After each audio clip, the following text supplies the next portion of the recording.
I've always had a good time at this festival. So Listen, we go way back. I know. Max and oh my gosh. That's what I was saying. We had an amazing interview for that. I remember that one. That was a highlight for me. That was a great and that was. interview. I've always thought if you're going to come to one festival, this is the one I'd rather come to than all the rest because the journalists seem more engaged and the audiences are really pure when you're screening the movies. Because like I can't get, I went to Cannes and it went really well in Cannes. Yeah. But when I know we're coming to Toronto, I was like, all right, then we'll see how it really plays. Yeah. Because the tuxedo people are, and they're looking around. It played great, but a rollicking 9 o'clock crowd is going to be really fun. Absolutely. And it's our boy. It's David Cronenberg. Yeah. What can I say? I mean, for you to work with a director like that, seriously, what was it like for you? It was it's kind of a bucket list thing, I mean, the reason I got into doing it was to work with people like David, and then, for a while I could say, I was working with the best and people like David for a long time, and then you're like, for a while, I can't work with guys like David, what am I doing in the business? And then, okay, I'm working with David. This is good. This is what I like this is what I remembered. Yeah, this is why I went into acting. Kind of, yeah, because there's no committee, there's not 17 producers who aren't producing, who are on cell phones, tweeting and like texting while you're working and looking by a monitor. There's like a director with a singular vision who's thinking really hard about things, who work with you, and it's intense and it's quiet and focused, and you're trying to do something, and it's not sort of like I mean, it's just there's the way that these kind of directors make films, or the way that I was sort of raised to make films, is that all the cameras and things are there to serve the writing, tell the story, and then at some point the cameras are supposed to capture something that actually happens to an actor. Right. Like things wash over them and they have an experience that the camera films. And now it's a game of almost like just visual architecture. Well, if we get this shot, and the acting is something that happens while in the frenzy of everybody, positioning things and texting and networking on a set, and you think, well, there's no focused energy, right? Yes. So David, I think, still understands that something has to happen to actors, and he's there to film it.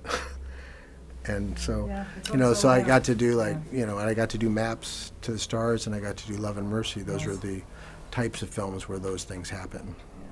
Yeah. And the type of sophistication, the artists, the directors, the people had that kind of, sophistication about their work. Yeah, I know that you are not into the Hollywood BS and all that, and we could talk for hours. I'm so into the Hollywood BS. Oh, okay. I love it. I for sure I knew that you were, but I think that you were like pretending.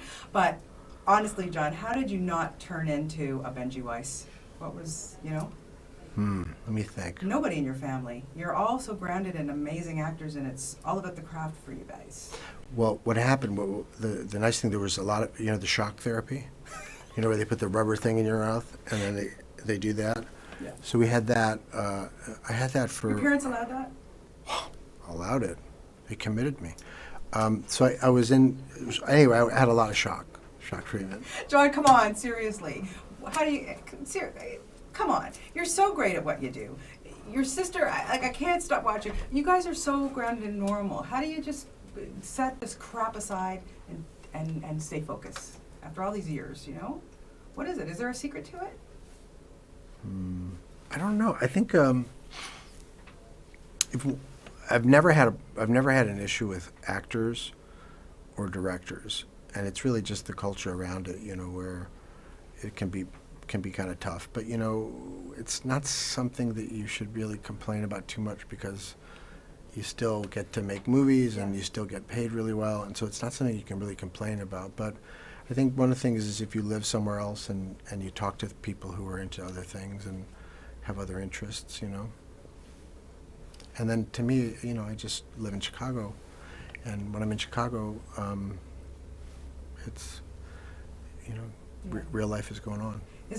Were you kind of rubbing your hands with glee, playing a guy like this in this movie, because he's just so out there? It was kind of fun, yeah. That's kind of fun. And then you turn around and you play Brian Wilson. I mean, Yeah, that was really.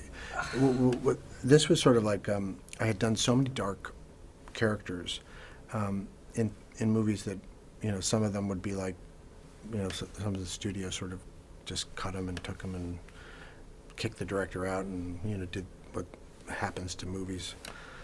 But a couple of them worked out, but they were very, very dark roles, and I thought I was sort of done with that, and then I got a chance to do with a film with Cronenberg. I was like, this guy may be the most savage of any of the nasty, horrible humans I've played for the last 3 years. So it was nice to sort of finish on one where I knew that David's vision would be totally his own. So it wasn't going to get hacked up and butchered by people who weren't there while we were making it. So that was nice, and then to go in to play Brian, who literally doesn't have he's a human being that doesn't really have, I don't think, any malice in his heart. Like, his just heart chakra was born he's like the opposite of the Grinch. Like, if the Grinch's heart is too small, Brian's is just, he was born, 7 sizes too big. amazing. So it was really nice for me to have that kind of range. Well, I don't know what to say. You're so awesome in this. I haven't seen Love and Mercy yet, but I hear you're just spectacular in that, so that's first on my list. And always love having you here in this city, John. Yeah, So I just loved being keep here. coming back, okay? I will. I love it in Toronto. Okay, good stuff. We'll get you a condo for the next festival, okay? Yeah.